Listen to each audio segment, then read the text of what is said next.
She lay down in her small room at the nursing home, clutching a handwritten note. Not a will, not an estate. Just the truth her only son had refused to acknowledge for 35 years.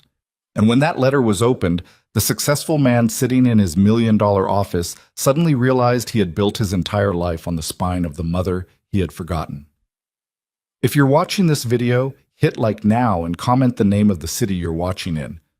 I want to know how far this story has come.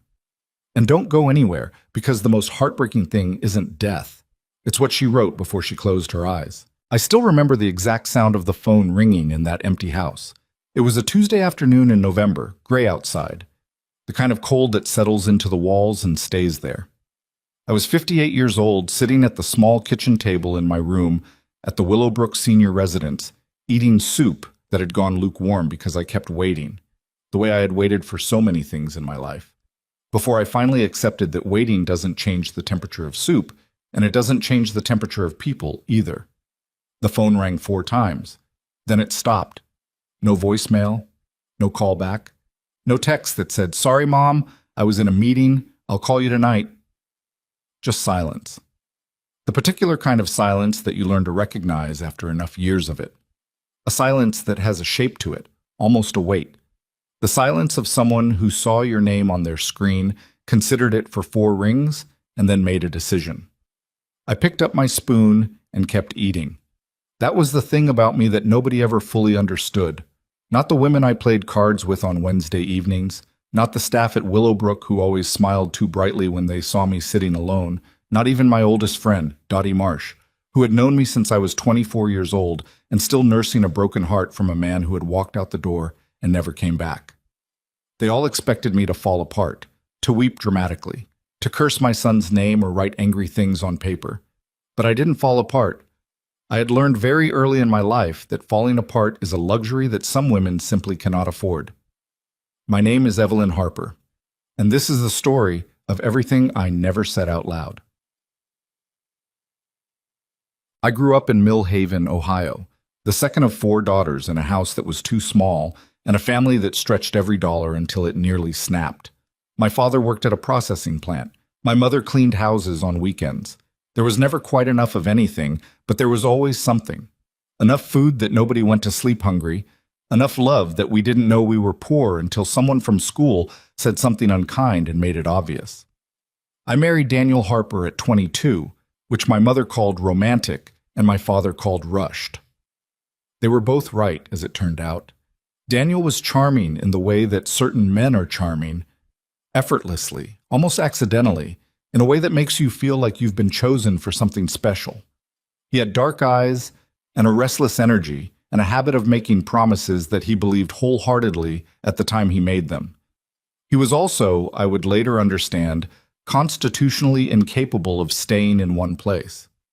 We had 3 years together, good years mostly, years where we argued about money and laughed about nothing and stayed up too late on nights we couldn't afford to stay up late. And then Landon came. 7 pounds, 4 ounces, born at 4:17 in the morning, with a full head of dark hair and his father's eyes. And for a few months I thought that would be the thing that anchored Daniel to us, that a baby would be the weight he needed. But some men aren't built to be anchored. I know that now. Daniel left when Landon was 14 months old. He didn't leave dramatically. He didn't slam doors or make speeches. He just came home one afternoon, packed 2 bags with a kind of quiet efficiency that, in retrospect, suggested he had been thinking about it for a long time, and said, "Evie, I'm not able to do this. Not I don't love you, not I never wanted this, just I'm not able to do this." I stood in our small living room with Landon on my hip, and I looked at this man who had promised me a life, and I said, "I remember this so clearly. Okay. Just that. Okay." He left. He sent money for a year intermittently in amounts that didn't follow any particular logic. Then the money stopped and the contact stopped, and Landon grew up knowing his father as a name without a face, which I always thought was somehow worse than not knowing the name at all. But I didn't have time to sit with the grief of that. I had a 14-month-old who needed to eat. I worked at Hartley's department store for 11 years, women's shoes, which is a department that requires a specific tolerance for people's feet and their opinions about their feet. And I had both. I worked the morning shift and came home at 3 and picked Landon up from Mrs. Geary next door, who charged me $12 a week and always handed him back to me with a little more jam on his face than seemed strictly necessary, but who was kind in all the ways that mattered. On nights I worked late to cover shifts for extra money. Mrs. Geary kept Landon until I came home, sometimes past 10, sometimes past 11. I always brought her something small, a bottle of hand lotion, a box of crackers, a magazine. I couldn't pay her more, but I could make her feel appreciated, and I understood early that appreciation costs nothing and matters enormously. Landon was a serious child, quiet. He had that thing that some children have where they understand more than they say, where they're processing the world through eyes that are a few years older than their actual age. I used to watch him doing homework at the kitchen table and see something in the set of his jaw that looked so much like Daniel that my chest would tighten unexpectedly. Not from grief, more from the particular loneliness of loving someone who looks like someone who hurt you. He was also, even as a small boy, deeply concerned with what other people had. I noticed it first when he was 7.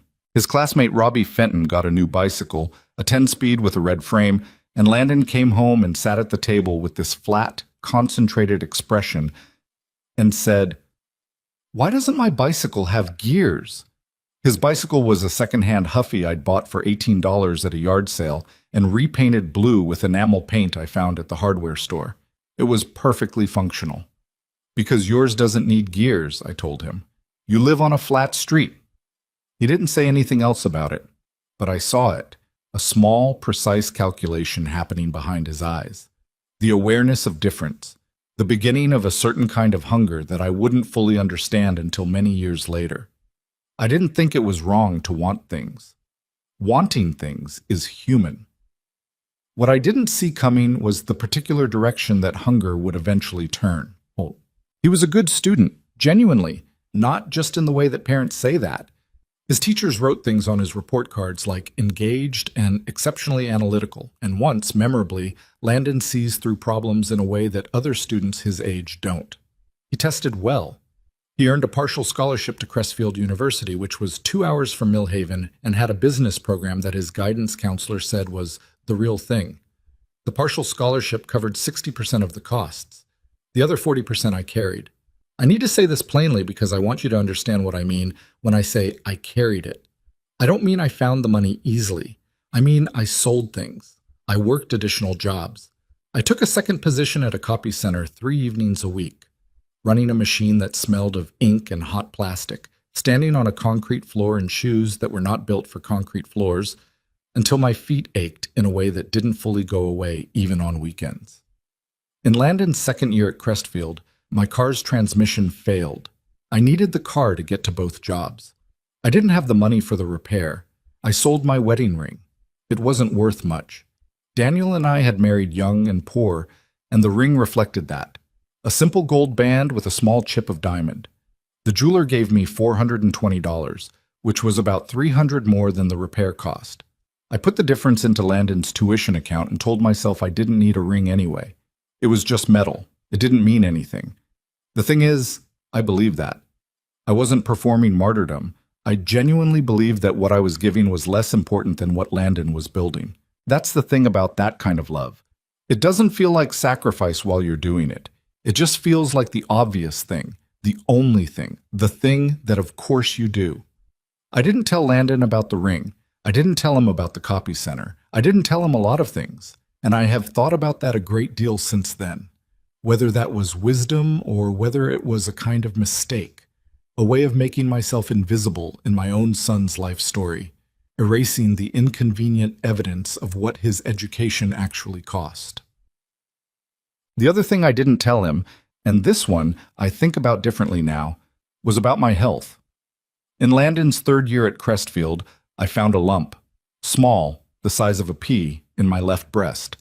I went to Dr. Felton on a Thursday morning before my shift at Hartley's, and he referred me to a specialist, and 3 weeks and several appointments later, they told me it was early stage, treatable, that the prognosis was good, that I was fortunate to have caught it when I did.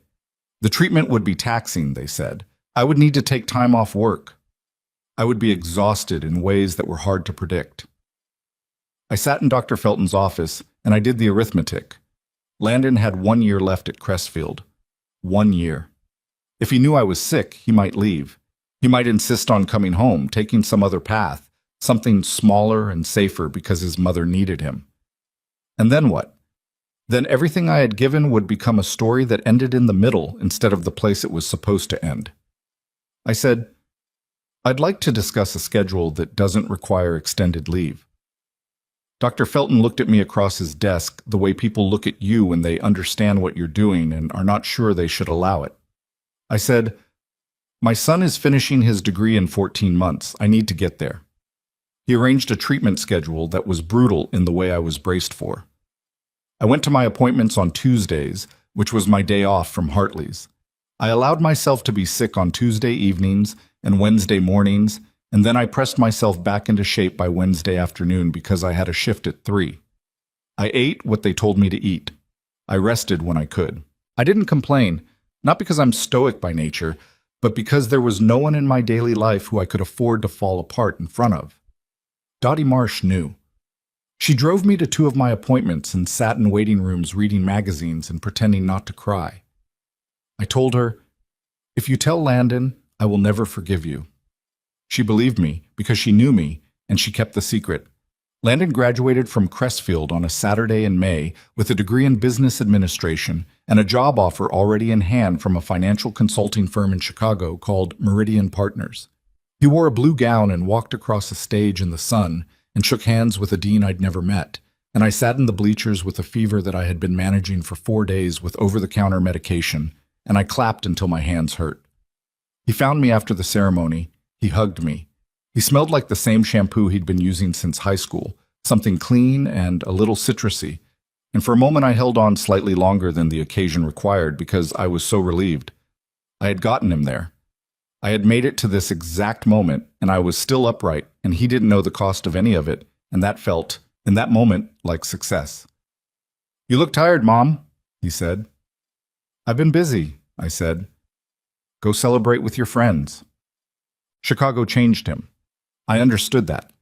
I was not naive about what cities do to people, what certain kinds of success does to people. He was good at his job. He moved quickly through the ranks at Meridian, which was a firm that prided itself on a particular kind of high-polish professionalism. Tailored suits, client dinners at restaurants I had never heard of, apartments in neighborhoods whose names meant something specific. The first year he called every Sunday. Sometimes the calls were long.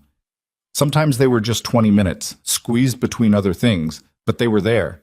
He asked about Millhaven, about Dottie, about Mrs. Geary, who had since retired from babysitting and spent most of her time gardening. He asked about me with the particular brand of concern that meant he didn't want the real answer, just confirmation that everything was fine. Everything was fine. That's what I told him. Everything is fine, Landon. He met Cassandra Whitfield at a company fundraiser in his second year in Chicago. I heard about her in increments, first as someone I've been seeing, then as someone I think is pretty serious, then as Cassie's family is having us to their place in Connecticut for the holidays, so I won't be able to make it home this year. I said, of course. That sounds lovely. I spent that Christmas with Dottie and her daughter's husband and their 2 small children who were loud in the best possible way. It was a good Christmas. I told myself it was a good Christmas, and I mostly believed it. Cassandra Whitfield came from the kind of family that Landon had been calibrating toward since he was 7 years old and noticed Robbie Fenton's 10-speed bicycle. Her father, Graham Whitfield, had built a real estate development company that operated in 4 states. Her mother, Patricia, organized charity events with a specific kind of exhausting precision. They lived in a house in Greenwich, Connecticut that had a name. The property literally had a name, Elm Haven, the way only certain houses do. They were not unkind to me, the Whitfields. I want to be fair about that. When Landon brought me to meet them the following spring, a weekend visit that had the unmistakable quality of an audition, Patricia Whitfield served me tea and asked me careful, well-intentioned questions about Ohio in the way that certain people ask about Ohio. Graham shook my hand and said, Landon speaks very highly of you. Landon, standing beside his future father-in-law, smiled with a particular pride that I recognized. It was the pride of arrival, of having gotten somewhere. He was wearing a watch I had never seen before, slim and silver on his wrist. It probably cost more than 3 months of my rent. I smiled back. I drank my tea. I was polite in all the ways I had learned to be polite. But something shifted in me that weekend quietly, in a way I wouldn't fully name for another 2 years. Not jealousy. I was genuinely glad he had built this life. Not resentment. I had given what I gave freely. It was more like the particular sorrow of watching someone step into a life so new that there's no room for their previous one. Like watching someone change costumes completely and realize the old clothes no longer fit, so they simply don't put them back on. I drove back to Millhaven on Sunday afternoon. 6 hours in my car, which was 15 years old, and had developed a rattle in the passenger door that I'd been meaning to get looked at. I got home and I fed the cat that I had adopted the previous year. A gray tabby I called Chester, who was reliably present in ways that I had stopped expecting from people. And I made myself dinner and I didn't cry. I didn't cry because I was too tired, and also because I already understood on some level what was coming. They married in September. The wedding was at Elm Haven, on the lawn under white tents with flowers that Cassandra had chosen over a period of months, with a level of deliberation that suggested the flowers were very important. It was a beautiful event. Genuinely beautiful. I'm not being sarcastic. I wore the nicest dress I owned, which was a navy blue wrap dress I'd bought 2 years earlier on sale. And I did my own hair and my own makeup, and I sat at a table with Landon's college roommate and his wife. And I ate salmon and drank a glass of white wine and danced exactly once, when Landon found me near the end of the night and pulled me onto the dance floor for a song that was already half over. "You look beautiful, Mom," he said. "You look happy," I said. Because he did. I want to be clear about that. My son was genuinely happy that night, and there was a part of me, a large part, the deepest part, that was happy for him. Patricia Whitfield found me before I left.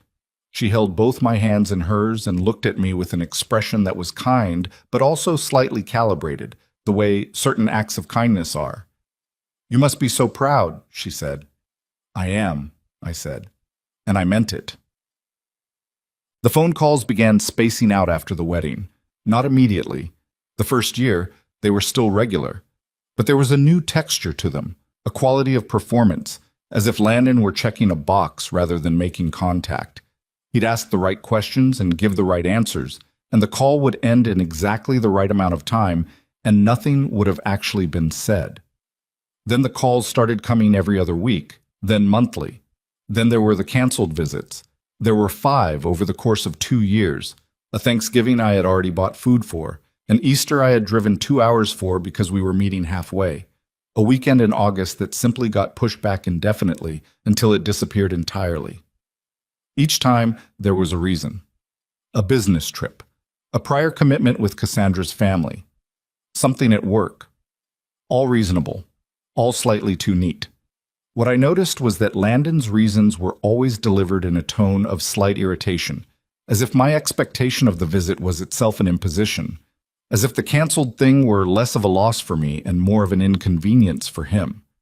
I stopped voicing my disappointment after the 3rd canceled visit, not because I felt it less, but because I had begun to understand that voicing it only produced more of that tone, and I was too old and too tired to keep having conversations that made me feel I was being unreasonable for wanting my son to be present in my life.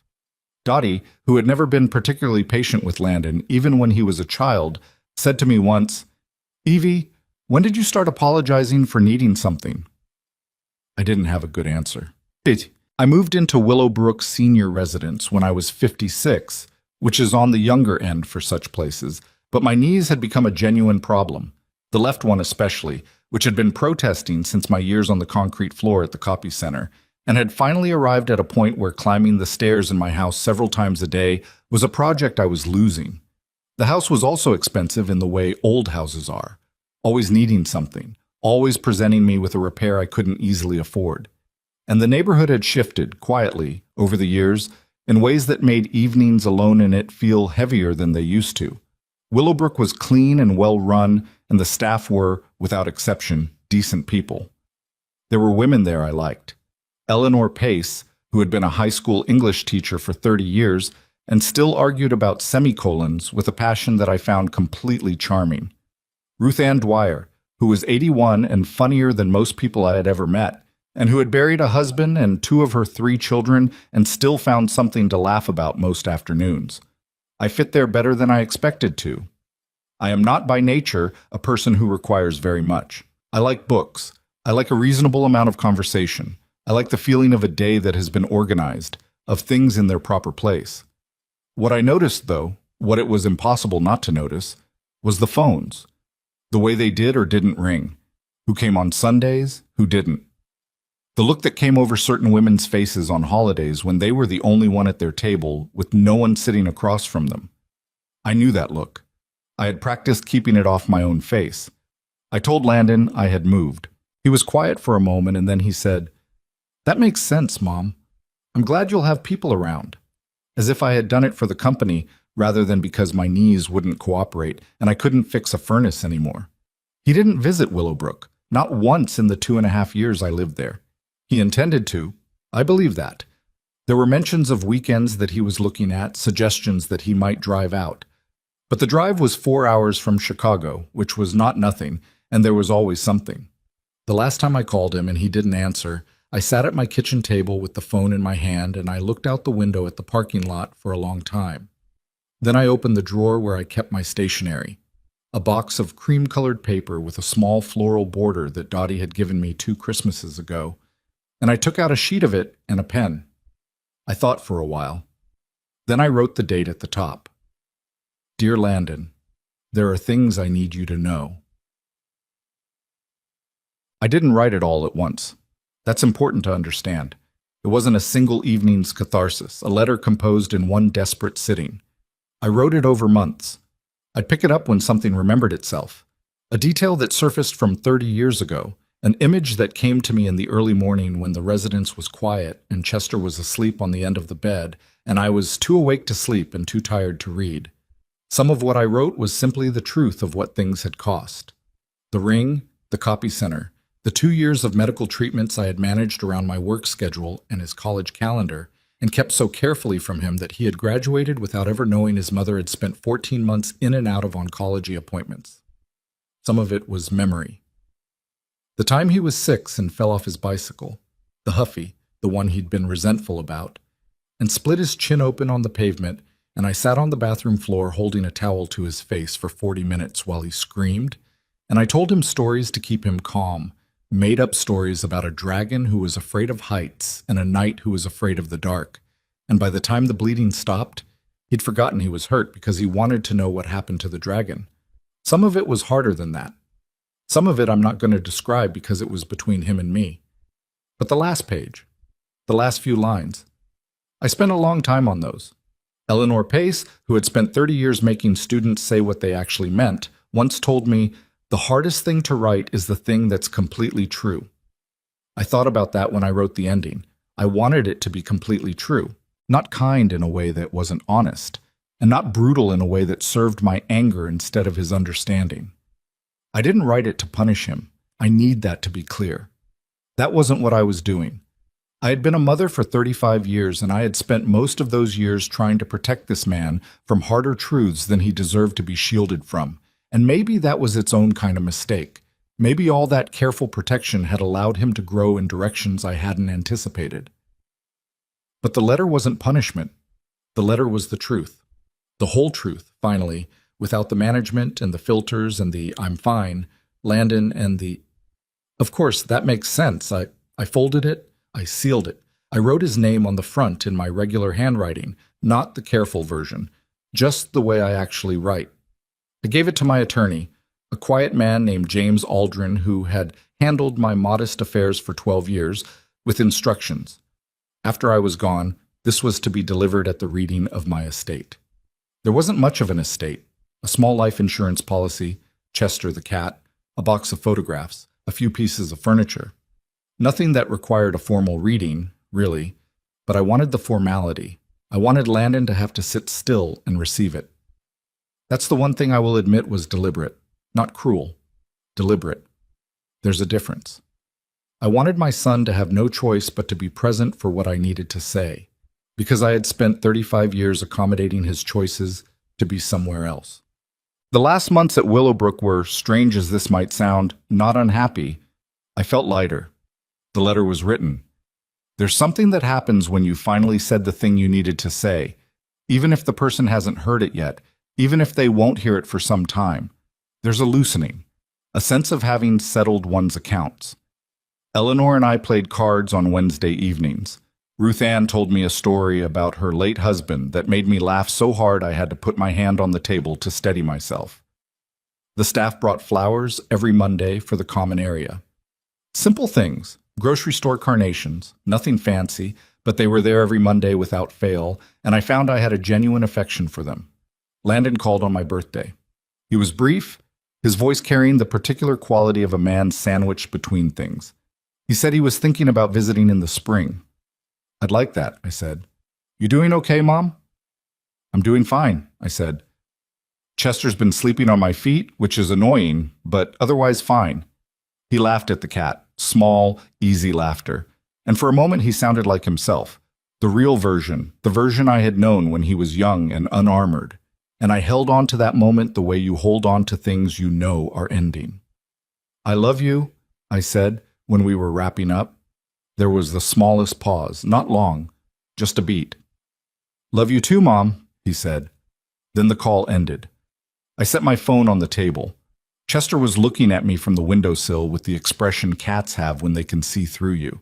Outside, the parking lot was quiet, a few clouds moving across a pale sky. I picked up my book. I found my place. And I kept reading. The spring visit never happened.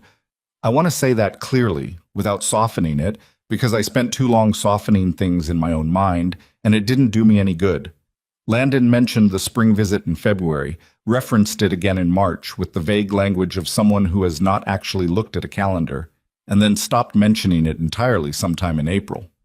By May, I had stopped waiting for it, which was its own kind of progress, I suppose. The progress of learning to stop expecting the thing that isn't coming. What came instead was a Tuesday afternoon phone call from Cassandra. That was unusual enough that I sat up straighter when I heard her voice. In 4 years of marriage to my son, Cassandra had called me independently exactly twice, once to confirm my dress color before the wedding so it wouldn't clash with the bridesmaids, and once to tell me that Landon had broken his wrist playing racquetball because he'd apparently asked her to call while he was being seen at urgent care. Both conversations had been brisk and functional, with the efficiency of someone completing an errand. This one was different. Evelyn, she said. She always called me Evelyn, never Mom, which I had long since decided not to interpret. I wanted to let you know that Landon and I have put an offer on a house in Greenwich. We're hoping to be moved in by the fall. That's wonderful, I said. Congratulations. It's near my parents, she said, and there was something in her voice, not quite apology, but the awareness that she was saying a thing that had a shape to it. Landon will be working from home part of the time, so it made sense to be closer to family. Closer to family. I held the phone against my ear and looked out my window at the parking lot. A woman I didn't know was loading grocery bags into a car. 3 bags. Methodical.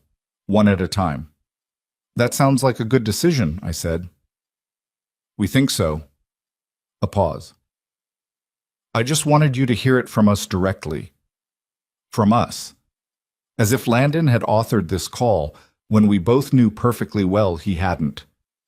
This was Cassandra doing the thing she had learned to do over 4 years, managing the gap between what her husband should do and what he actually did, covering the distance with her own brisk competence.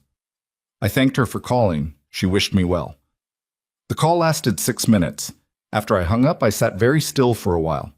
Then I got out my cream-colored stationery and I wrote another page. But I've thought about why I kept writing. It's a fair question. Fair to ask myself, I mean. At a certain point, I had said the essential things. The ring, the copy center, the illness, the years of 2 jobs and no savings and every choice made in his direction at the expense of my own. I could have sealed the letter after the first month, and it would have contained the truth. But writing, I discovered, is like pulling a thread. Once you begin, things surface that you didn't know were there, and some of those things surprised even me. I wrote about the time Landon was 14 and asked me for basketball shoes. A specific brand, expensive, the kind other boys had. I couldn't afford them. I told him so plainly, which was how I handled money conversations, because I thought honesty was better than evasion. He didn't throw a fit. He didn't argue. He just went quiet in a way that communicated his disappointment more effectively than any argument could have, and he wore the shoes I bought him.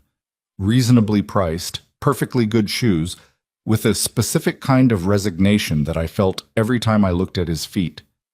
3 weeks later, I found out that he'd told a friend at school that his mother never got him anything. The friend's mother told me at a school event gently, with the careful expression of someone delivering information they feel you deserve to have. She thought I should know. She was right. I didn't confront Landon about it. I told myself he was 14 and 14-year-olds say things that aren't true. That it was embarrassment talking, that he didn't mean it the way it sounded. All of that was probably partly true. But I also wondered, even then, what it meant that his instinct when he didn't get something he wanted was to erase what he had been given. I wrote about that. 2 full paragraphs, which took me 3 drafts to get right, because I wanted to be fair to the boy he was and honest about what I saw. Then I wrote about his college graduation, which he knew about. But then I wrote what he didn't know. The fever I'd been running for 4 days, the fact that I had taken 2 extra-strength ibuprofen in the car before I drove to Crestfield, the way my hands shook slightly during the ceremony that I kept pressing flat against my thighs so no one would see. I wrote about watching him walk across that stage and feeling something so large it didn't have a clean name. Pride and relief and love and exhaustion all compressed together into something that threatened to come out of me in a completely undignified way. And I held it in because I was not the story that day. He was. He should know he was held up by someone who was barely standing. That. Dottie came to Willowbrook every Thursday without fail. She would arrive at 2 o'clock with something she'd baked. Not always well. Dottie was an enthusiastic but imprecise baker. And we would sit in the common room or, if the weather allowed, outside on the small patio where there were metal chairs that were more comfortable than they looked. And we would talk about everything and nothing the way you can only do with someone you've known for 30 years. She knew about the letter. I had told her about it the previous winter, not in detail, but enough, that I was writing things down for Landon, things he didn't know, that it would go to him after I was gone. Dottie had opinions about this. "You could just tell him," she said one Thursday in June, picking apart a piece of lemon cake she had made that had come out slightly denser than intended. "I've tried telling him," I said. "No," she said, with the particular precision she reserved for moments when she thought I was being evasive. "You've tried not making him uncomfortable. That's different from telling him." She wasn't wrong. I knew she wasn't wrong, but I also knew myself well enough to know that if I called Landon and tried to say what was in those pages, one of 2 things would happen. Either he would become defensive, that particular retreat into the language of busy and overwhelmed, and I'd do my best that I had heard enough times to map its exact contours, or I would soften it. I would hear his voice, and I would see the 7-year-old and the 14-year-old and the boy in the blue graduation gown, and I would sand down the edges of the truth until it didn't cut anything. The letter wouldn't do that. The letter would just sit there on the page and be what it was. "I'm not doing it to hurt him," I told Dottie. "I know," she said. She picked up another piece of the too dense cake and ate it thoughtfully. "Does it matter, though? Whether you mean to hurt him?" I looked at her. "If the truth hurts," she said, "it hurts whether you meant it to or not." "Yes," I said. "That's the point." My health took a turn in late August. Not dramatically. There was no single moment of crisis, no emergency that announced itself. It was more like a gradual dimming. The knees had been bad for years, but other things began joining in. My stamina declined. I tired easily, in a way that was different from ordinary tiredness. Not the tiredness of a long day, but the tiredness of a body that was beginning to economize. The nurses at Willowbrook noticed before I fully acknowledged it. Sandra, who did my weekly check-in and always smelled faintly of lavender, started sitting down when she talked to me rather than hovering in the doorway, which I understood as a professional signal. Dr. Okafor, who had been my physician since I moved to Willowbrook, sat across from me in his office in September and laid out some things plainly. He was a direct man, which I had always appreciated. He didn't dress things up. "Your heart is working harder than it should," he said. Combined with what we're already managing, the arthritis, the fatigue patterns, I think we need to talk honestly about what the next period looks like. All right, I said. Let's talk honestly. He did. I listened. I asked the questions I needed to ask and didn't ask the ones designed to produce more comfortable answers. When I left his office, I went back to my room and sat in my chair by the window, and I held Chester, who was an old cat by then and had developed a purr that rattled slightly on the exhale, like a small engine with a loose part. He settled against my chest and purred his rattling purr, and I held him and thought about what still needed to be said. The letter wasn't finished. There was one more thing. The thing I hadn't yet written was the hardest thing. The thing that sat at the center of everything and that I had been circling for months, adding pages around it without touching the center itself. I hadn't written about why I never asked him for anything, not once in 35 years. Not money, not presents, not recognition. People sometimes frame this as a virtue. Evelyn is so self-sufficient, people said. Evelyn never asks for anything. Even Dottie, who said hard things when they needed to be said, had a streak of admiration in her voice when she talked about it. But sitting in that chair with Chester rattling against my ribs, I understood it differently. I had never asked Landon for anything because I was afraid of what would happen if I did. Afraid that he would say no. Afraid that saying no would reveal something I wasn't prepared to see clearly. So instead of asking and risking the answer, I simply never asked. And then I told myself it was because I was strong and independent and didn't need anything. That wasn't strength. That was fear wearing strength's clothing. And the consequence of that fear was this.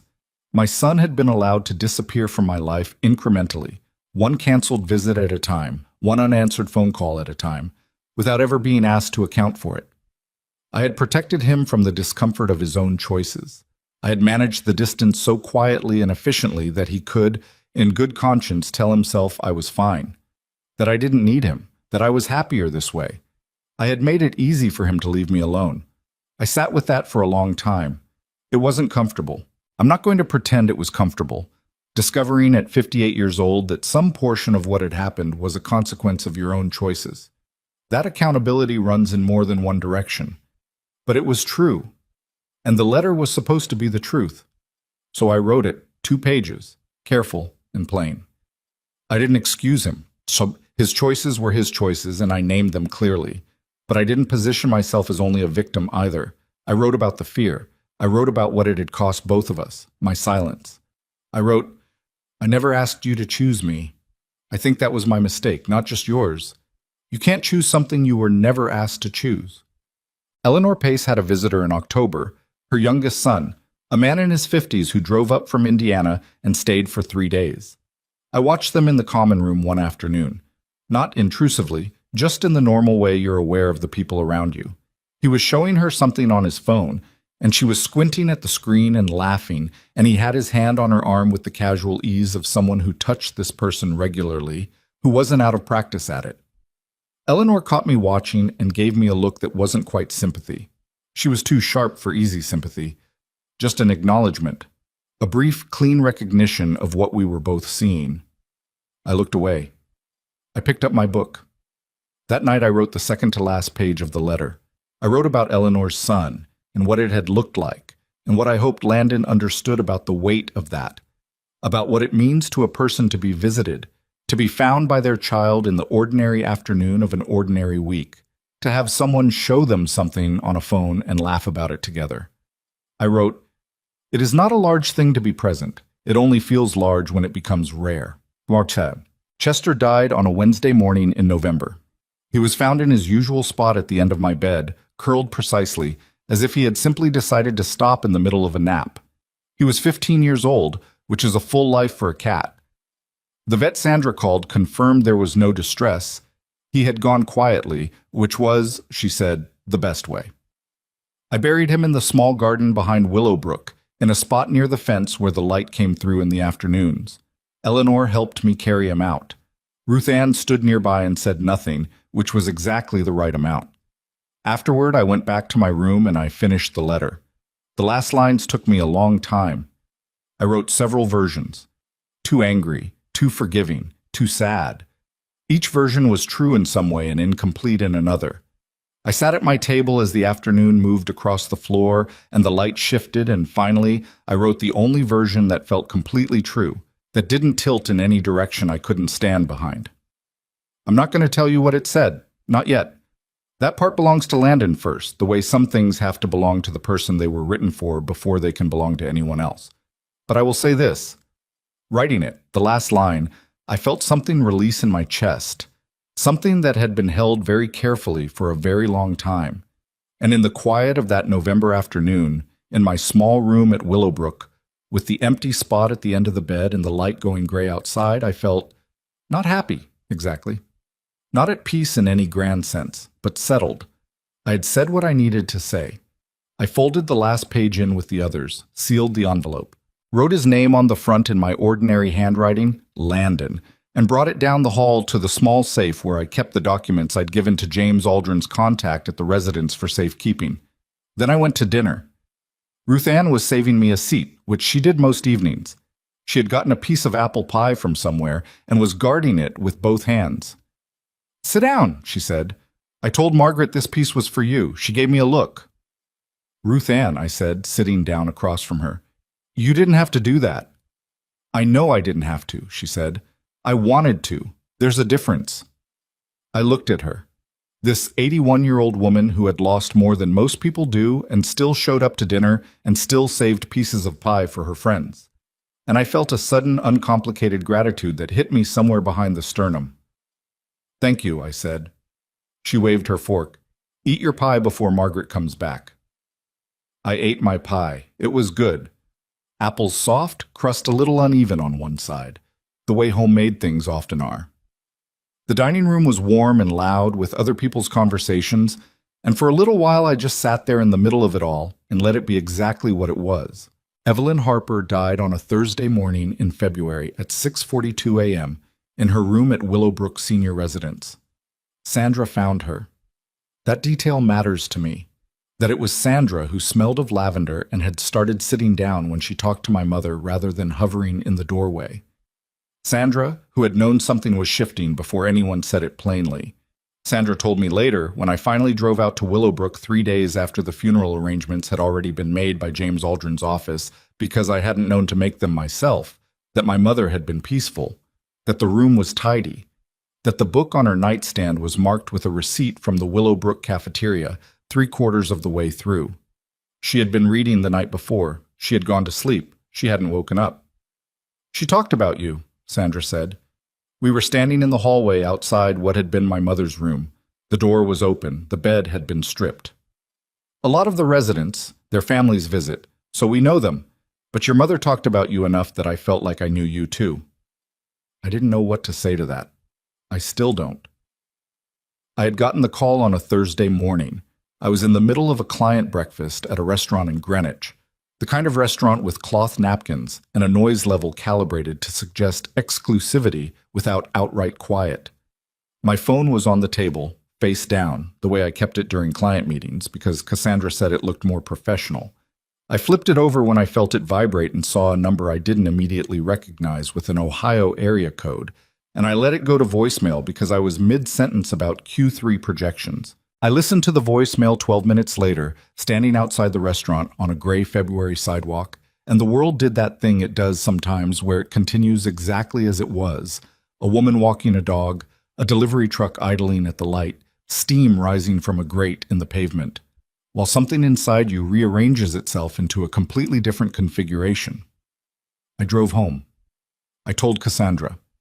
She held my hand and said the right things, because Cassandra was good at saying the right things, and I sat on the edge of our bed in the house near Greenwich that we had bought partly to be closer to her family, and I thought, I have not seen my mother in 2 years and 3 months. I knew the number. I had known it for a while, in the way you know things you don't let yourself look at directly. 2 years and 3 months. The funeral was small. James Aldrin had handled the arrangements according to instructions my mother had apparently left with him, which should not have surprised me, because of course she had left instructions. Of course she had organized her own exit with the same methodical care she applied to everything. But it did surprise me. It surprised me that she had planned it without any expectation that I would plan it, which meant she had understood something about me that I had not yet understood about myself. Dottie Marsh was there. I recognized her from a photograph my mother had sent me years ago. A compact woman in her early 60s with sharp eyes and the posture of someone who has decided not to take up any less space than she's entitled to. She looked at me when I walked in, and the look she gave me was not unkind, but it was not warm either. It was the look of someone who knew things. Eleanor Pace was there, thinner than I expected, with a younger man beside her who I understood to be her son. Ruth Ann Dwyer sat in the second row with a cane I suspected she didn't always use, wearing a bright red coat that felt somehow completely right. Several women from Willowbrook whom I didn't know. Sandra, in the back, in her regular clothes. Nobody from my life was there. My life had not overlapped with my mother's in long enough that the two worlds had fully separated. I sat in the front row. Cassandra was beside me, her hand over mine. The service was simple. My mother had not wanted elaborate, James Aldrin told me afterward. She had been very clear about that. Someone read a poem. There was music, a piece of piano I didn't recognize, but that felt like her somehow. Unhurried, a little melancholic, but not without brightness. I did not cry during the service. I don't entirely know why. I think I was still in the stage of processing where the facts are present, but the feelings are somewhere slightly behind them, like luggage on a slow conveyor belt. The fact of her death was there. The feeling of it was still on its way. Dottie found me outside afterward. "You should know," she said, without preamble, "that your mother never said a single negative word about you to anyone at that residence. Not to me, not to the staff, not to anyone." I looked at her. "People asked," Dottie said, "because people notice when someone doesn't have visitors. They'd ask about you, and she would talk about your job, your house, how well you were doing. She paused, her jaw working slightly. She was proud of you, constantly, completely. It was the most—" She stopped. She pressed her lips together. Then she looked at me with those sharp eyes and said, "She deserved better than what she got. I want you to know I think that, but I also want you to know that she didn't spend her time thinking that. She was your mother until the end of it." She walked away before I could respond, which was probably intentional because there was nothing I could have said that wouldn't have been inadequate. James Aldrin's office was on the second floor of a building in downtown Millhaven that smelled of old carpet and copying paper. He was a small, precise man in his late 60s with reading glasses on a chain and the deliberate manner of someone who had delivered difficult information many times and had learned to do it without unnecessary ceremony. He called 2 weeks after the funeral and asked me to come in. I drove out on a Saturday. Cassandra offered to come. I said I was fine, which was something I had said so many times in recent weeks that it had lost most of its meaning. "There is very little in the way of traditional estate," James Aldrin said once we were seated. He had a folder in front of him, thin, nothing like what the word estate usually implies. "A modest life insurance policy, which names you as the sole beneficiary.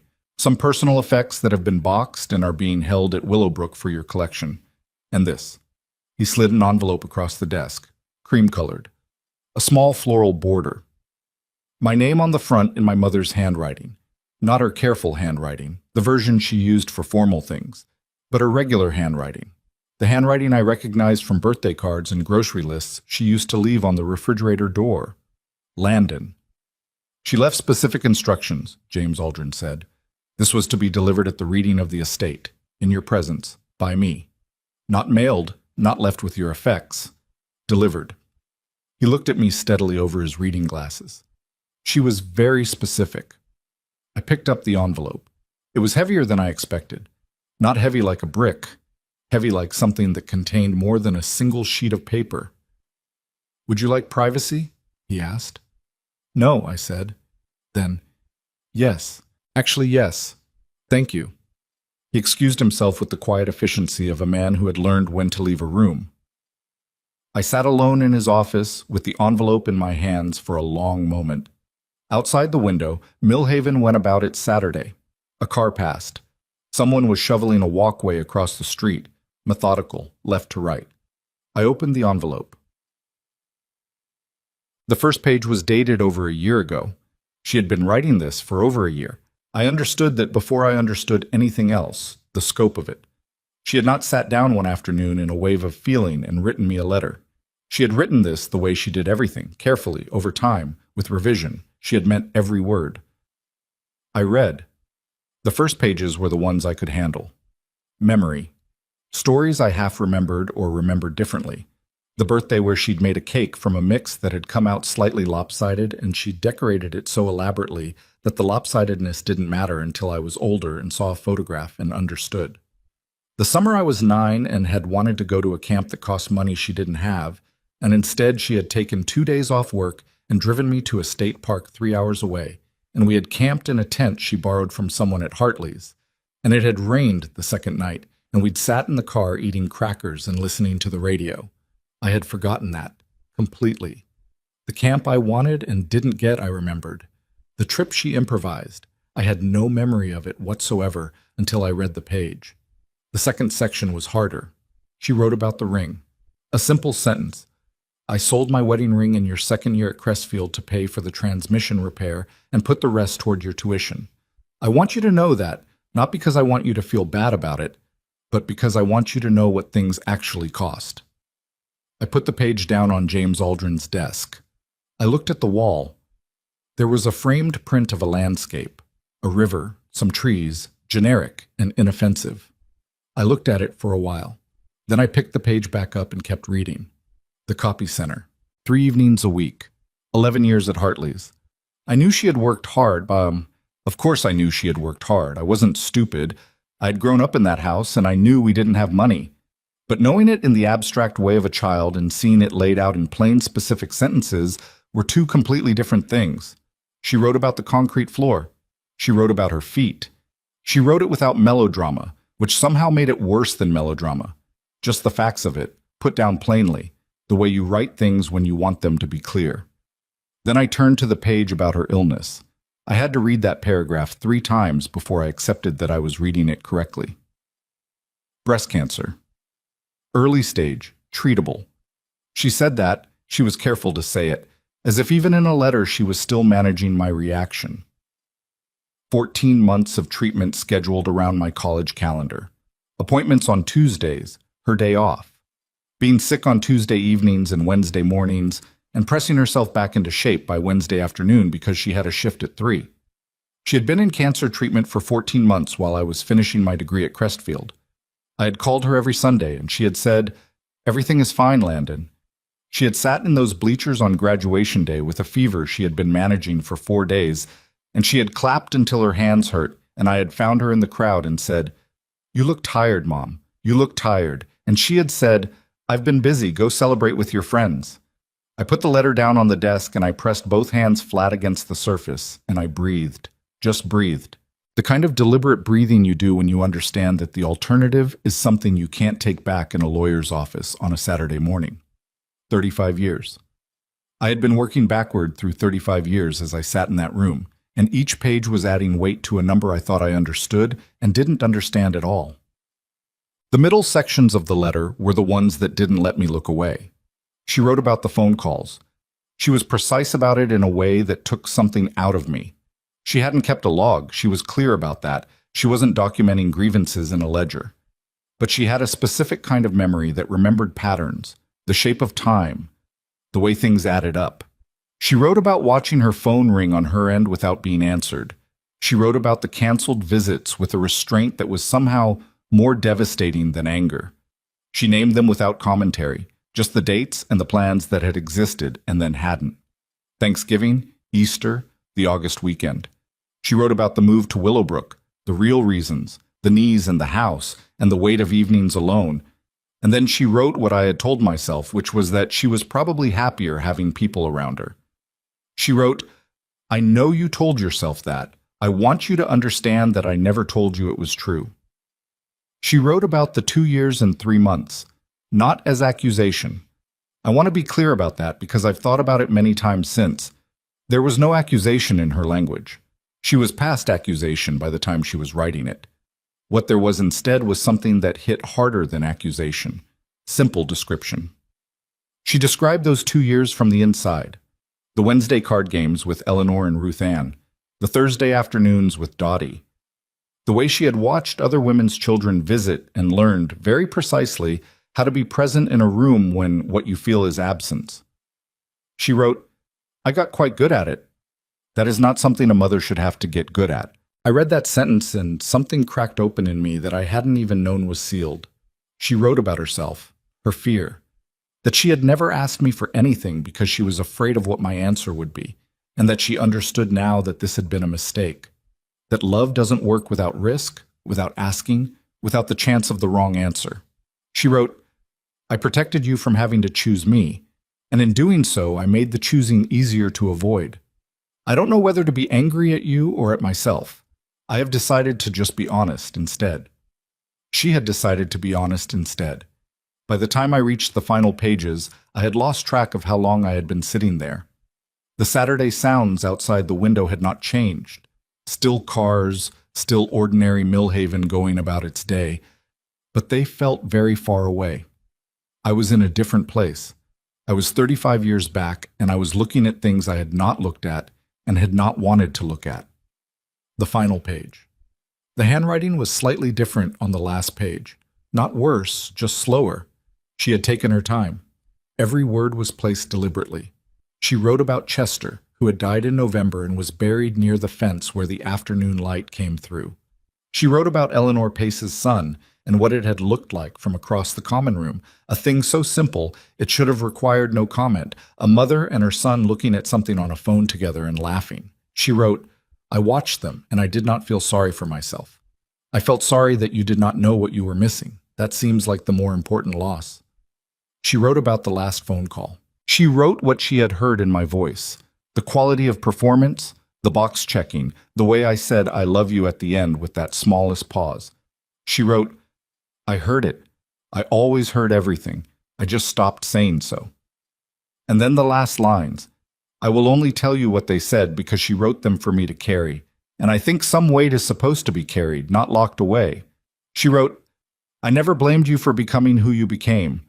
The hunger in you started very young, and I watched it, and I didn't always handle it correctly. But I need you to understand what was built under you, so that you can understand what you were standing on, not to make you feel small, so that you know how to stand correctly from here. I forgive you. That is not nothing, but forgiveness is between you and me. What you do next is between you and who you want to be. I never stopped loving you. I only stopped waiting for you to come home." I don't know how long I sat there after I finished reading. Long enough that James Aldrin knocked softly on the door and asked if I needed anything. I told him no. He went away again. The letter was in my hands. All of it, every page, 12 pages in my mother's handwriting. 12 pages of everything she had managed and protected and quietly carried for 35 years, laid out in cream-colored paper with a small floral border that Dottie Marsh had given her 2 Christmases ago. She had used the nice stationery. I thought about that she had used the nice stationery, saved for things that mattered, and that she had decided this was the thing that mattered most. More than any birthday card, any holiday note, this. I thought about the 14 months of treatment she had kept from me, and I thought about the graduation ceremony in the sun, and I thought about "You look tired, Mom," and I thought about the phone I had watched ring on the table at the restaurant while I talked about Q3 projections, and I thought about 2 years and 3 months, and I thought about the apartment in Greenwich that was near Cassandra's family because we wanted to be close to family, and I thought about Eleanor Pace's son, the hand on her arm, the phone screen, the laughter. And I thought about my mother eating apple pie that Ruth Ann Dwyer had saved for her in a dining room full of other people's voices, because Ruth Ann had wanted to, and there was a difference between wanting to and having to. I sat with all of that. The success I had spent 15 years building, the title, the house, the watch, the restaurant with the cloth napkins, it didn't feel like nothing, exactly. It felt like what it was, real things that I had earned and that had genuine value. But sitting in that room with 12 pages of cream-colored paper in my hands, they were the wrong size. Everything I had assembled felt slightly off scale against what I was holding. My mother had never asked me for anything, not once. And in the end, she hadn't asked for anything in the letter either. She hadn't asked for guilt, hadn't asked for penance, hadn't asked for a particular response. She had only asked me to know to finally, completely know. I folded the letter carefully, the way it had been folded when I opened it. I put it back in the envelope. I held the envelope in my lap, and I sat in James Aldrin's office with its generic landscape print and its carpet smell. And for the first time since that Thursday morning phone call outside the restaurant, the luggage finally arrived. The feeling caught up with the facts. And what came out of me, quietly, in that room alone on a Saturday morning in February, was not dramatic enough for what it was. Just a man sitting in a chair with a letter, crying the way people cry when they understand that the chance they should have taken is gone, and that no amount of success, no number of correct professional decisions, no house in Greenwich is going to give it back. My mother was gone. The letter was 12 pages long, and not a single page of it had asked me for anything except the truth of what it had cost her to love me. That was the most expensive thing I had ever been given. I drove back to Greenwich that same Saturday with the letter on the passenger seat. Not in my bag, not in the back. On the seat beside me, in its cream-colored envelope, where I could see it in my peripheral vision for the entire 4-hour drive. I don't know exactly why I did that. Some instinct that it shouldn't be put away yet, that I wasn't finished being in the presence of it. Cassandra was home when I arrived. She heard the door and came out of the kitchen with a dish towel in her hand and looked at my face and said, "Come sit down." She poured me something to drink and sat across from me at the kitchen table and waited. Cassandra was good at waiting when she understood the situation required it. It was one of the things I had always valued in her. That competence, that ability to read a room and calibrate accordingly. "She wrote me a letter," I said. 12 pages. Cassandra nodded. "She was sick," I said. "When I was finishing college. Cancer. She went through treatment for over a year, and she never told me." Cassandra was quiet. "She sold her wedding ring," I said, "to pay for a car repair and put the rest toward my tuition." I watched Cassandra's face move through something, a small, precise reckoning that she kept mostly contained. She set down her glass. "Landon, I haven't seen her in 2 years and 3 months," I said. I knew that number. I hadn't let myself look at it directly. There was a silence between us that had weight. Not hostile, just honest, which was its own kind of uncomfortable. "What do you need?" Cassandra asked. "I don't know yet," I said, and that was the truest thing I had said in a very long time. The guilt came in waves, which is not a poetic description, but an accurate one. It wasn't constant. It would recede for stretches of hours, sometimes almost a full day, and I would function normally, eat meals, answer emails, sit in meetings, and then something would surface it. A Tuesday. The smell of copy paper. A woman about my mother's age walking across a parking lot alone. And then the wave would be back, and it was larger than I expected each time, because grief and guilt together are not additive. They are multiplicative, each one amplifying the other until the combined weight becomes something you have to physically manage. I was not good at managing it, and I want to say that plainly because I think there's a version of this story where I handle the aftermath with some kind of quiet dignity, and I don't want to tell that version. The truth is messier. I was short with Cassandra over things that had nothing to do with her. I woke up at 3 in the morning and lay in the dark doing arithmetic. The 14 months, the 3 evenings a week at the copy center, the ring, the 4 days of fever at graduation, as if calculating the exact sum would produce something useful, which it didn't. I went back to work too quickly and then found myself sitting in my office, unable to account for 20 minutes that had passed while I was looking at nothing. Cassandra said, one evening in early March, with the careful tone of someone who has been holding something for a while, "Have you thought about talking to someone?" "I'm talking to you," I said. "You know what I mean." I did know what she meant. I was not opposed to it in principle. I was opposed to sitting in a room and articulating the specific shape of what I had done, because articulating it made it more real, and it was already real enough. It was taking up most of the available space in my interior life. "Not yet," I said. She didn't push. But the question stayed in the room after that, the way questions do when they've been asked honestly. What I did instead, what I found myself doing almost without deciding to, was going back. Not to Willowbrook immediately. First, I called Dottie Marsh. She picked up on the second ring, which surprised me. I had half expected her not to answer. She had made her position on me fairly clear outside the funeral home, and Dottie Marsh did not seem like a woman who changed positions casually. "I was wondering when you'd call," she said. "I need to ask you some things," I said. "About my mother. About the last few years." A pause. "All right. Come to Millhaven. I'm not doing this on the phone." I drove out the following Saturday. Dottie lived in a house on the east side of Millhaven, a small two-story with a front porch and a yard that had clearly been the project of someone with opinions about garden organization. She met me at the door in a flannel shirt and reading glasses pushed up on her head, and she looked at me the same way she had outside the funeral home, sharp, measuring, not unkind, but not easy. "Coffee," she said. It was not a question. We sat at her kitchen table. It was the kind of kitchen that had been used seriously for many years. Slightly worn countertops, a collection of mugs that didn't match, a window above the sink with actual plants in it that were actually alive. My mother would have liked this kitchen, I thought. And then I thought, of course she would have. She spent 30 years here. "Tell me what you want to know," Dottie said. "Everything," I said. "Whatever you're willing to tell me." She studied me for a moment. Then she wrapped both hands around her mug and she began to talk. Fussing. She talked for almost 2 hours. That should tell you something about how much there was to say and how long it had been waiting to be said to the right person. She told me about the copy center. Not that my mother had worked there, I knew that from the letter, but what it had looked like.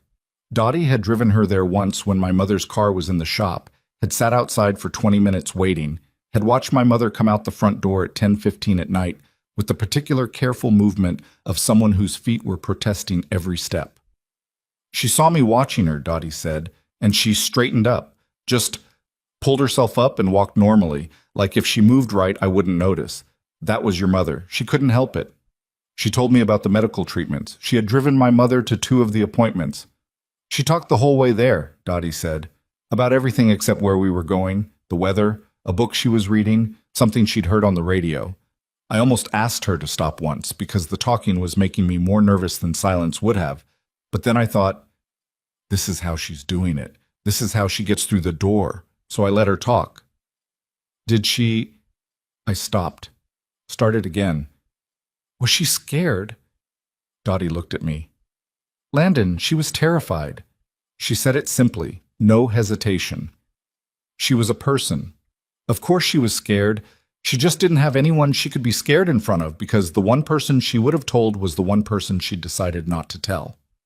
That landed exactly where it was supposed to land.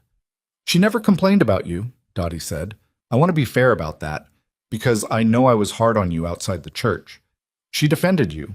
Every single time someone at Willowbrook made a comment, and people did make comments because people notice things, she would shut it down. She'd say you were busy, that you had a demanding job, that she was fine. She meant it mostly. But also," Dottie paused, turning her mug in a slow circle, "I knew her well enough to hear the gap between what she said and what she felt. She was proud of you and she missed you, and those two things lived in her simultaneously every single day, and she never asked you to resolve that for her." I sat with that. Why didn't she just say so? The question came out smaller than I intended, almost like a child asking it. Dottie looked at me steadily. "Because you made it clear, not in words, that the answer would be inconvenient. People learn, Landon. When someone you love keeps not answering, keeps postponing, keeps being unavailable, eventually you learn not to ask. It's not weakness. It's just, you learn what the situation is." I went to Willowbrook the following week. I don't entirely know what I was looking for. Some version of her, maybe. Some residue of the 2.5 years she had spent there that I had never witnessed and could not now witness firsthand. I signed in at the front desk, and the woman there recognized my name in a way that suggested she had been waiting for me to appear.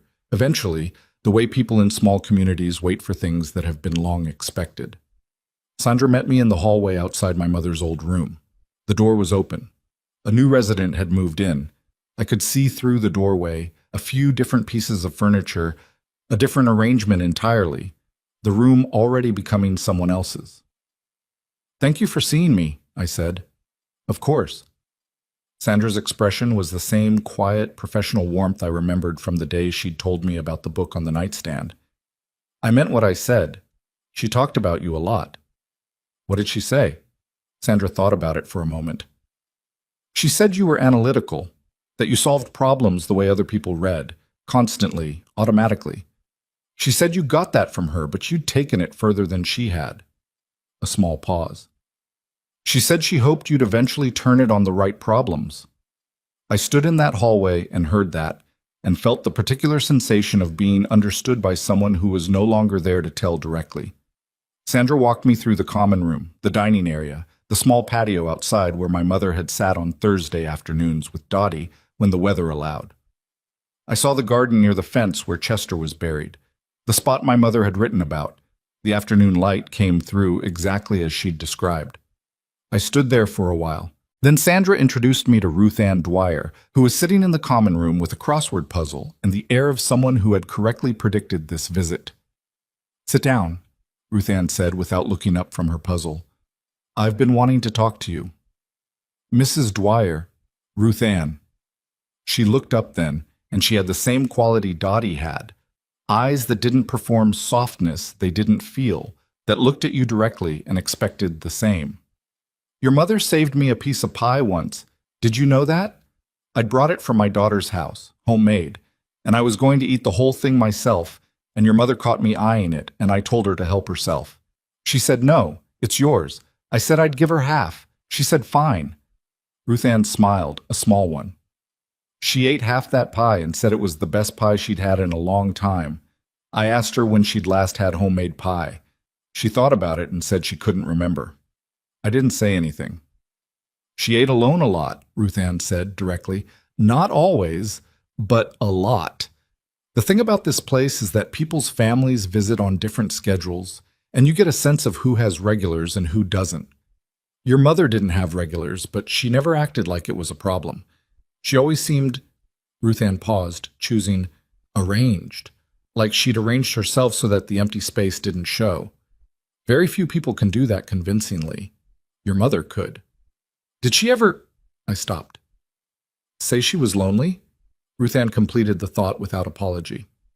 Not out loud, but one evening, it was getting late, most people had gone back to their rooms, and it was just me and Eleanor and your mother at the table. And Eleanor asked her, out of nowhere the way Eleanor sometimes did things, she said, Evelyn, what do you miss most?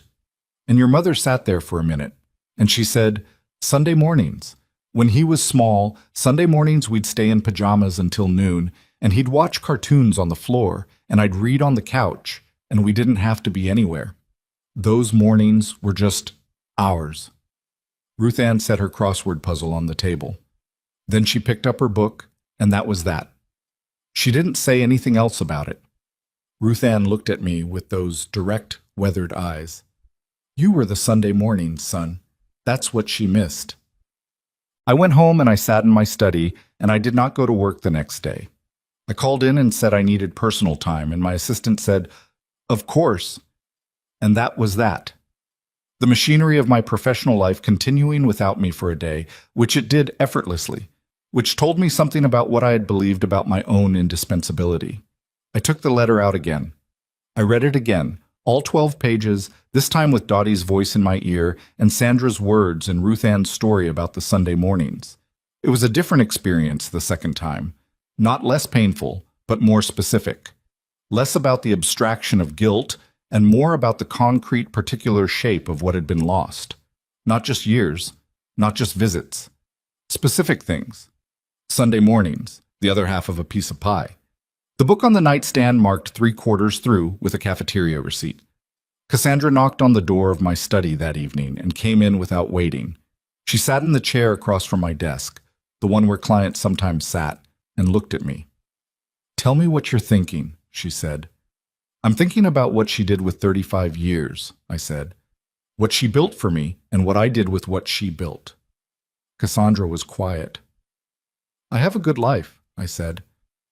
I'm not going to pretend I don't, but I've been building it like it had no foundation, like it started with me, like everything underneath was just background.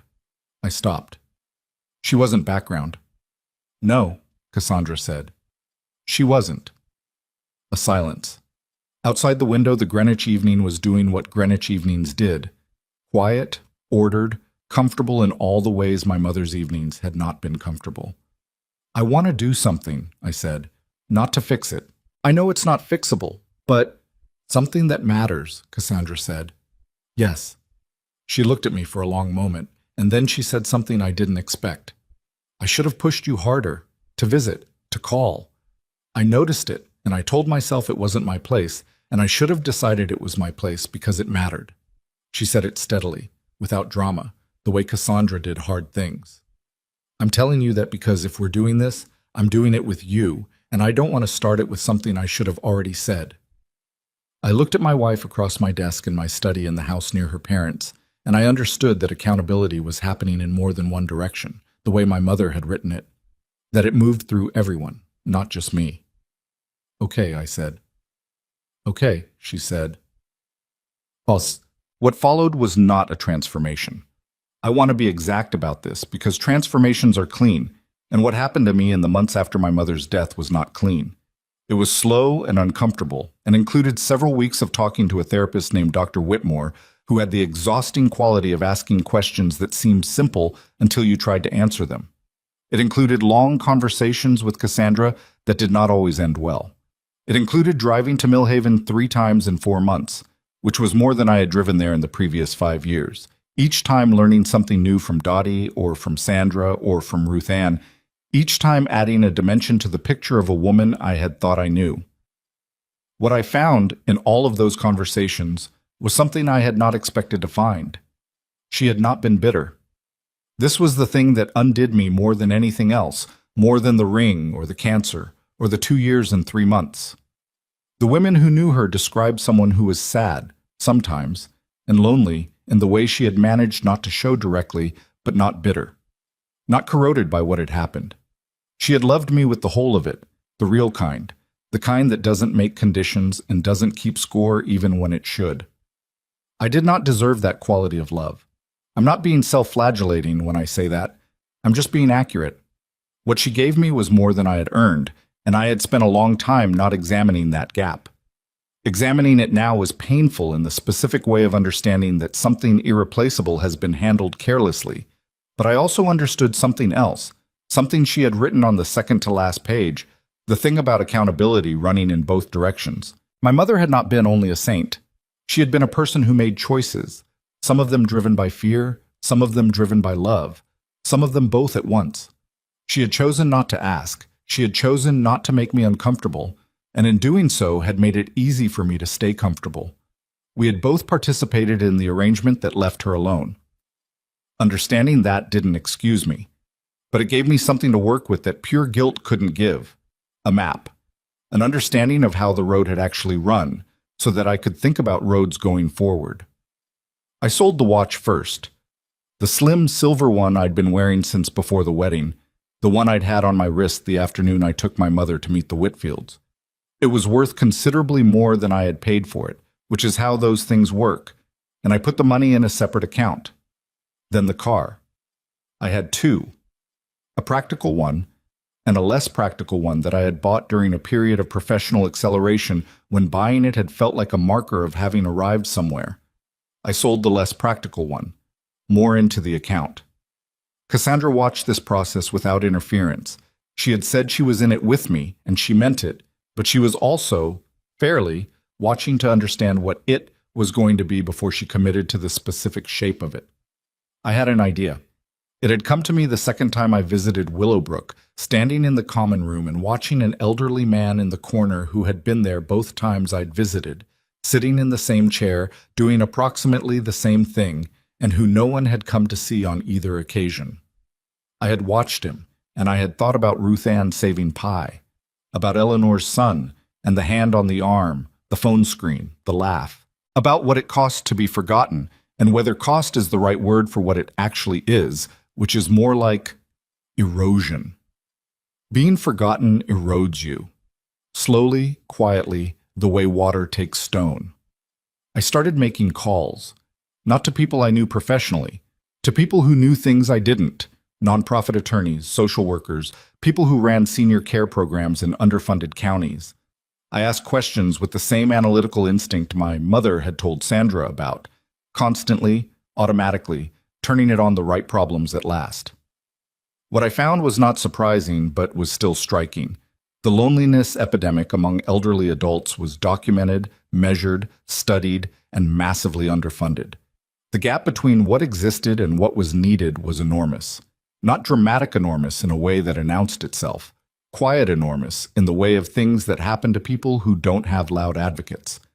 I thought about my mother arranging herself so the empty space didn't show. I thought about the Sunday mornings. I incorporated the foundation in April, 4 months after reading the letter. I named it Harper Family Outreach, her name, her word, her framing, not a monument, a function, something that would do the work she had deserved to have done for her. Dottie, when I told her, was quiet for a moment. Then she said, "Don't do it for her. She doesn't need it. Do it for the ones who are still in those chairs." "I know," I said. "Do you?" she asked. Not unkindly, just making sure. "I'm learning," I said. She accepted that, which was, from Dottie Marsh, the closest thing to approval I was going to get, and I understood that and did not push for more. I drove home from Millhaven that evening with the windows down despite the cold, a thing my mother used to do. I had remembered it suddenly. She would roll the windows down in early spring even when it was still technically too cold, because she said the cold air meant the winter was ending and she wanted to feel that. And I drove through the darkening Ohio countryside with the cold air moving through the car, and I let myself feel the particular sorrow of the lesson learned too late, and the particular clarity of knowing exactly what came next. She had told me I wasn't standing correctly. She had told me what the foundation was. She had written 12 pages so I would know. I intended to stand correctly from now on, not because it would give me anything back, because it was the only honest thing left to do with everything she had given me. The Harper Family Outreach Center opened on a Wednesday morning in October, 14 months after Landon read his mother's letter in James Aldrin's office. It was not a grand opening. Landon had been specific about that. No ribbon cutting, no catered reception, no press release designed to make the donor look generous. What he wanted and what he got was a Tuesday afternoon walkthrough with the staff, a Wednesday morning where the doors simply opened, and a group of 7 elderly residents from 2 different senior facilities in the Millhaven area who came in and sat down and were offered coffee and someone to talk to. The building itself was a converted community space on the east side of Millhaven. Not beautiful, not modern, but solid and well-maintained with large windows that let the October light in at a low angle that made the common room feel warmer than the temperature warranted. There were comfortable chairs, bookshelves with actual books on them, not decoration. A small kitchen where volunteers could make real food, not institutional food. A garden in the back, still being developed, that one of the staff members, a woman named Pauline, who had spent 20 years as a social worker and had opinions about everything, had declared would have a section with afternoon light coming through near the fence. Landon had not said anything when Pauline described the garden plan. He had just nodded and written down the additional budget she needed. Dottie Marsh came on opening day. She arrived at 10 in the morning in her flannel shirt and her reading glasses on top of her head, and she stood in the middle of the common room and turned in a slow circle, looking at everything with the careful assessment of someone who was not going to say it was good until she was sure it was good. Landon waited. "The chairs are right," she said finally. "Nothing worse than chairs that look comfortable and aren't. Your mother had a chair at Willowbrook that she loved because it was actually comfortable, not just styled to look that way. She sat in it every evening." She paused. "These are right. I sat in about 30 chairs before I ordered those," Landon said. Dottie looked at him with a slight shift in her expression. Not a smile exactly, but the softening of the sharpness. Just slightly. "She would have done the same thing," she said. Then she went and poured herself a coffee and started talking to Pauline, and that was the extent of the ceremony. Ruth Ann Dwyer came 2 weeks later with her cane and her red coat and sat in one of the chairs for 2 hours and talked to 3 different people and told Landon on her way out that the coffee was better than Willowbrook's, which he should tell no one because she didn't want to start something.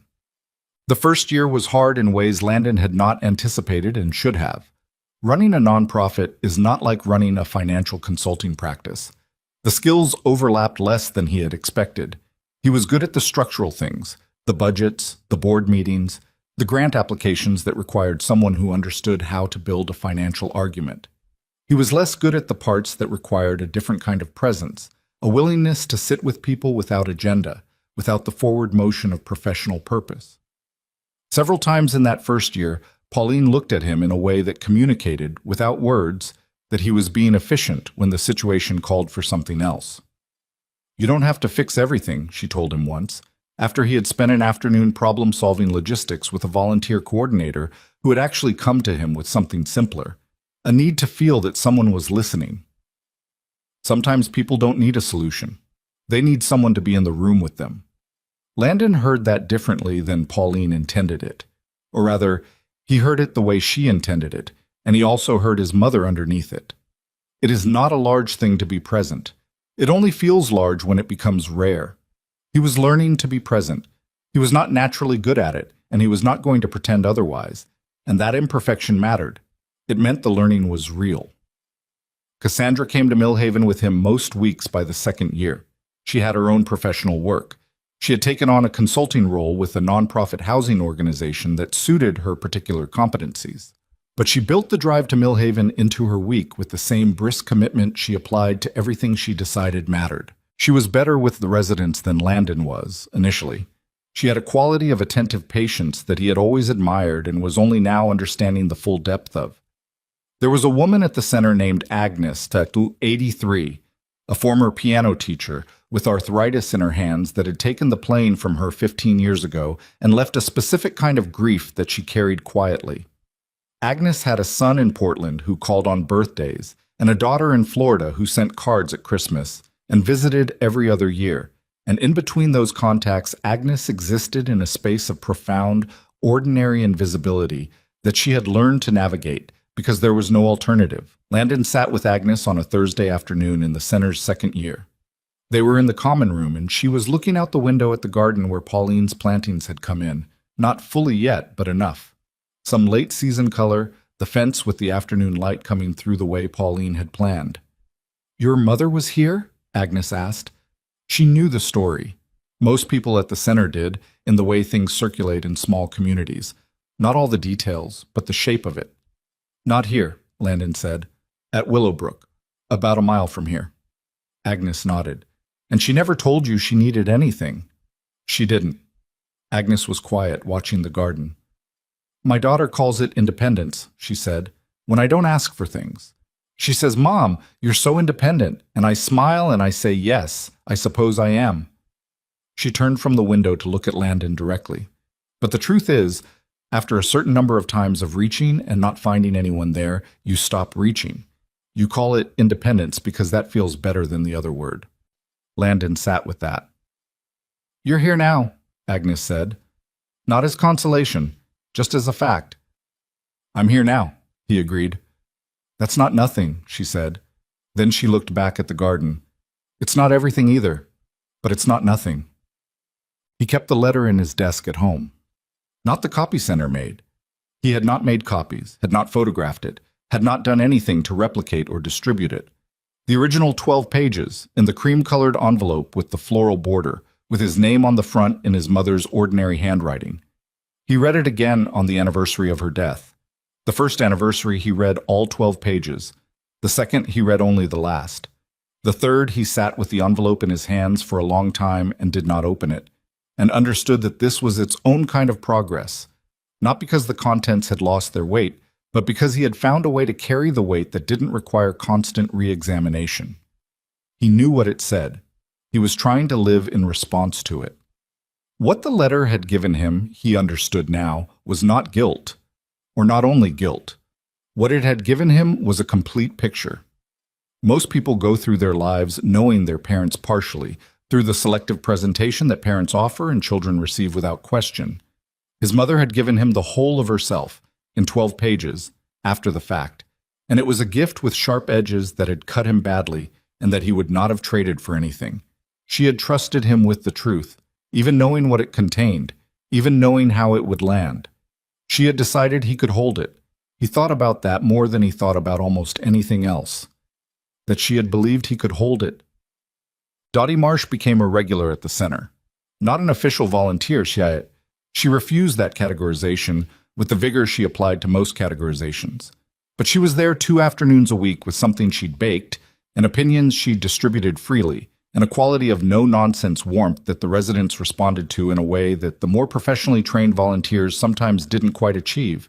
She and Landon had reached, over the years, something that neither of them would have called a friendship exactly, but that functioned like one. They disagreed regularly. Dottie thought he pushed the programming too hard in the early months. He thought she was too protective of certain residents who needed gentle challenge more than comfortable routine. They were both partially right, and they both knew it, and neither of them pretended otherwise. One afternoon in the center's 3rd year, Dottie found him in the small office off the main hall doing grant paperwork. She sat down in the chair across from his desk without being invited. This was standard Dottie procedure, and set a piece of coffee cake on the corner of his desk. "I owe you something," she said. He looked up from the paperwork. "I was hard on you," she said, "at the funeral and after.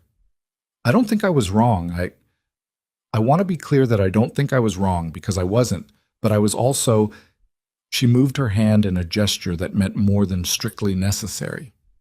"Your mother never asked me to be hard on you. That was my own thing, my own anger on her behalf. She would have told me to let you find your own way to it." Landon sat back in his chair. She would have been right. She was usually right, Dottie said. Infuriating quality.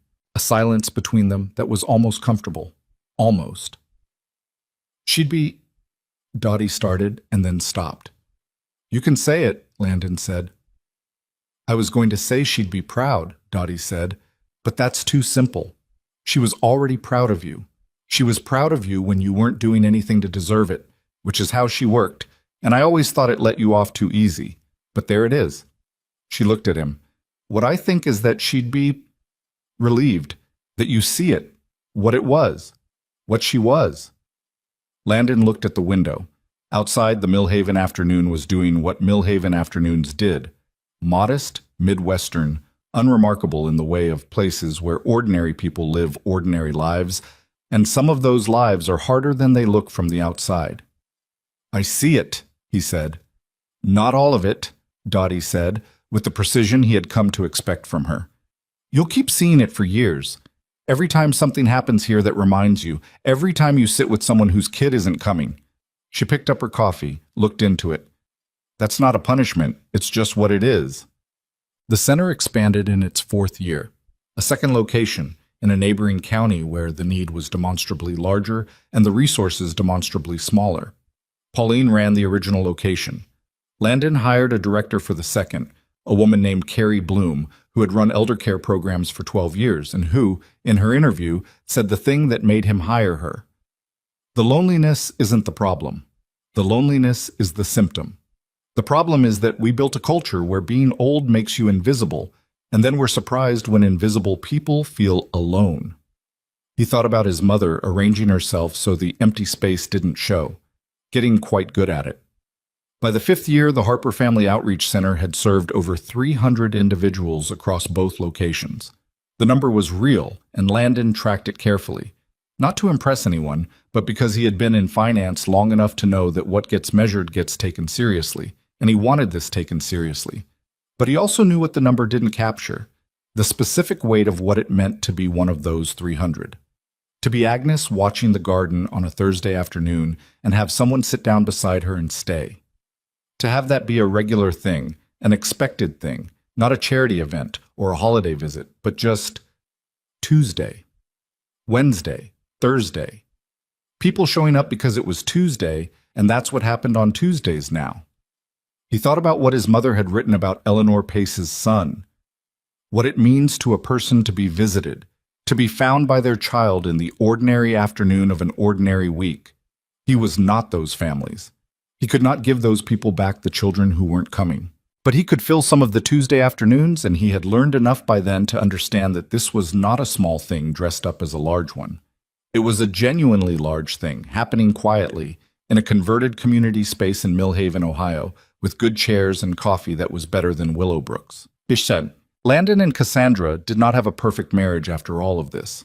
That should be said because the story is not one where the reckoning produces a clean, improved version of everything. Cassandra's observation, that she had noticed and not said anything and should have, had opened a conversation between them that was longer and more complicated than either of them had expected. There were things that needed to be named between them, patterns that had developed over years that the grief and the letter and the foundation work had illuminated without automatically resolving. They went to counseling. It was uncomfortable in the way that honest things are uncomfortable. They stayed in it longer than they initially thought they needed to, which was how they knew they needed to. What came out the other side was not the marriage they'd had before. It was something more careful, more deliberate, with more room in it for the harder conversations. Not better in a simple sense, more real. Cassandra, in one of those sessions, said something that stayed with Landon. I think we both got so good at managing everything that we forgot to just be in it. Your mother was in everything she did, all the way in. We were managing. He knew she was right. He had been managing his life the way his mother had managed her presentations of herself. Efficiently, effectively, at some cost to what was actually true underneath. The difference was that his mother had done it in service of protecting him, and he had done it in service of protecting his image of himself. Those are not the same kind of management, and he sat with that difference for a long time. But on the 5th anniversary of Evelyn Harper's death, Landon drove to Millhaven alone. He went to the cemetery first, a quiet place on the north edge of town, mature trees, the kind of ground that had been accumulating history for a long time. Her headstone was simple, the way she had specified to James Aldrin, her name, her dates. And below that, the one line she had asked for, which Landon had not known about until James Aldrin showed him the instructions. It read, "She paid attention." He stood in front of it for a long time, long enough that the afternoon shifted and the light changed and a slight wind came through the trees that had the quality of early autumn in Ohio, cool and green-smelling and something else underneath, the barely there edge of the season beginning to turn. He did not talk to the stone.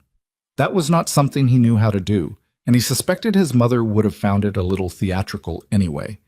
He just stood there, in the same way she had taught him to be present, not managing it, not performing it, just in it. Then he drove to the center. The Thursday afternoon program was running. 7 people in the common room, a volunteer reading aloud from a novel that someone had requested. 2 women playing cards in the corner with a focused intensity that suggested the game had stakes, however small. Agnes was in her usual chair by the window, watching the garden where Pauline's plantings had finally come in fully. Late-season flowers, the fence with the afternoon light coming through exactly right. Landon got himself a coffee and sat down beside Agnes. She glanced at him. "Anniversary today," she said. Not a question. "5th year," he said. Agnes nodded. She looked back at the garden. After a moment she said, "You know what I think about sometimes? What it took to write 12 pages of truth to someone you love, knowing they'd only read it after you were gone, knowing you'd never see their face when they did." She paused. "That's courage. Not the kind that gets talked about much, but that's what it is." Landon wrapped both hands around his coffee mug. The same gesture, though he didn't know it, that Dottie had used at her kitchen table 3 years ago when she started telling him the things she'd been waiting to say.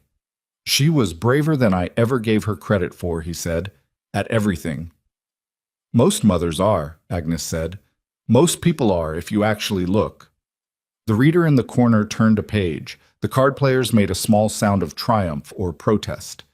It was hard to tell which. Outside, the garden held the last of the afternoon light. This was what Evelyn Harper had built. In the end, not this room, not these chairs, not the programming or the second location or the 300 people or the grant funding that kept it running. Those things existed because of what she had built, but they were not the thing itself. The thing itself was this: a man sitting in a chair on a Thursday afternoon, paying attention, all the way in, not managing it.